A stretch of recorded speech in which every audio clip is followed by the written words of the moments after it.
Haleluya. Tumshangilie Bwana kwa makofi ya shangwe na vigelegele. Mungu atubariki sana kwa ajili ya wakati mzuri na ratiba zote zinazoendelea.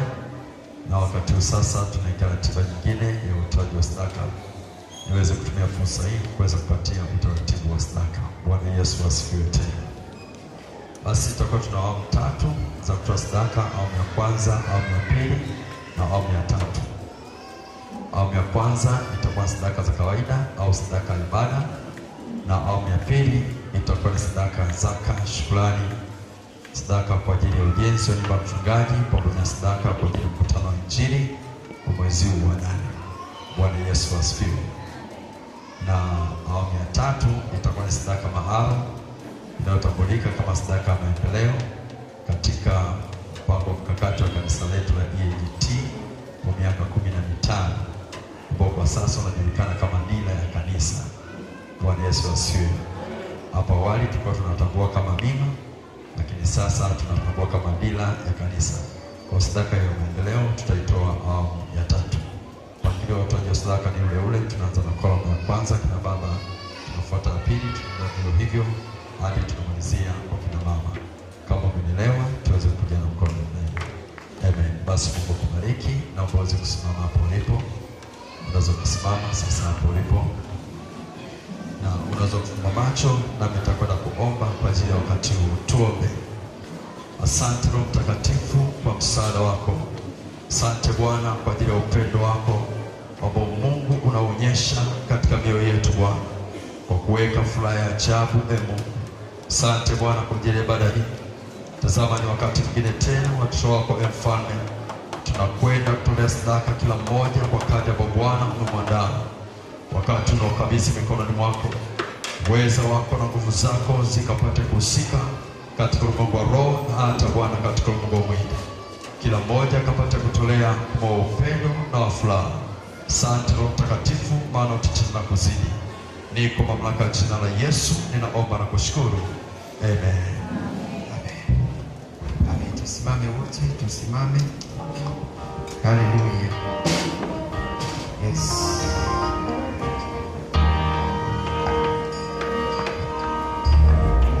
Oh,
pili, sadaka ya zaka, shukrani, sadaka kwa ajili ya ujenzi wa nyumba ya mchungaji, pamoja na sadaka kwa ajili ya mkutano wa Injili kwa mwezi wa 8.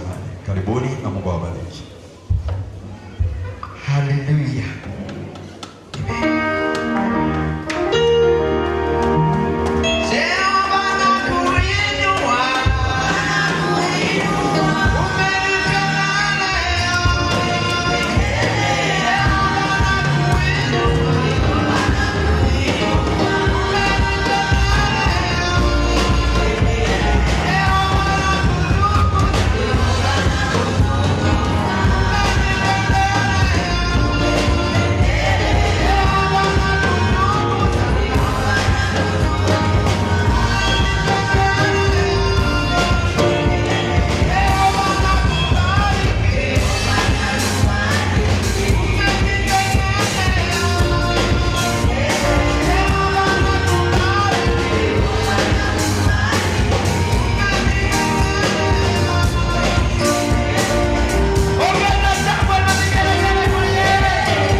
sadaka ya maendeleo ya dira ya kanisa letu la EAGT. Karibuni na Mungu awabariki. Haleluya.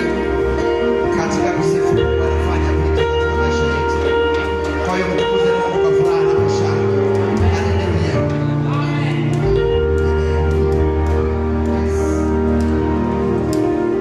Namshukuru Mungu. Haleluya, namshukuru Mungu. Amen, amen. Namshukuru Mungu.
hivyo, kila mmoja wetu anapaswa kuiombea ibada kwa dhati. Pamoja na hayo, kila mmoja wetu kujiandaa kuishiriki ibada katika kila eneo, ikiwemo eneo la utoaji. Unajitahidi tangu nyumbani, unaiandaa sadaka yako na kuiombea, na ukishafika hapa basi ukishatoa unaruhusiwa kuiombea tena. Kwa leo tumekuwa na sehemu 3 za utoaji. Ile sehemu ya kwanza ya ibada, Mungu akubariki, lakini sehemu ya pili kama ilivyoelekezwa na ofisi ya hazina, mafungu ya 10, shukrani pamoja na ujenzi wa nyumba ya mchungaji na mkutano wa Injili. Hii ya mwisho kutolewa mara moja kwa mwezi, na gharamu kila mmoja anapaswa kuja na si chini ya shilingi 1,000 na zaidi, na inawekwa kwenye bahasha na unaandika jina lako. Kwa hiyo Mungu akubariki kwa ajili ya hayo. Muda huu utakapokuwa naomba kwa ajili ya matoleo haya, na wewe utakuwa ukiziombea sadaka hizi ili Mungu akukumbuke. Tuombe. Baba Mungu, nachukua nafasi kushukuru kwa ajili ya upendo wako na baraka zako za ajabu. Mungu, asante kwa ajili ya ibada hii njema ya asubuhi ya leo. Mambo yote tangu maombi asubuhi, Sunday school za wakubwa na watoto, na hata mpaka hapa muda wa matoleo, uyeye yule unayetuwezesha na kutupigania dhidi ya mamlaka za giza na kila kiwacho Bwana. Zaidi ya hayo, tunakiri na kutambua kuwepo kwako. Naangalia matoleo haya ambayo watumishi wako wameweza kutolea sehemu ya kwanza, ya pili na ya 3 kwa unyenyekevu mkubwa Bwana. Naomba wakumbuke, uwatetee, uwapiganie katika siku hizi za mwisho ambayo kila jambo ni gumu, si rahisi. Kesho afadhali ya leo, ndio maana ulisema mwenye haki wangu ataishi kwa imani. Nami Bwana naomba wakumbuke katika vyanzo vya mapato yao, walikoajiriwa, walikojiajiri, wafanyakazi, wajasiriamali, wafanya biashara. Mungu, naomba baraka zako, utetezi wako na ushindi wako katika kila liwalo. Ni wewe utengenezaye njia mahali pasipo na njia. Ahadi yako ni ile Bwana, kwamba hautatuacha hadi ukamilifu wa dahari katika maeneo yote, ikiwemo eneo la kututetea katika vyanzo vya mapato yetu, ili tuendelee kufanikiwa kwa ajili ya mahitaji yetu sambamba na kwa ajili ya kuendelea kutumikia kupitia mali zetu. Haya machache nimeomba nikijiopa kufanya zaidi ya haya, ni katika jina la Yesu Kristo. Wote tuseme amen. Mshangilie Bwana kwa makofi na vigelegele.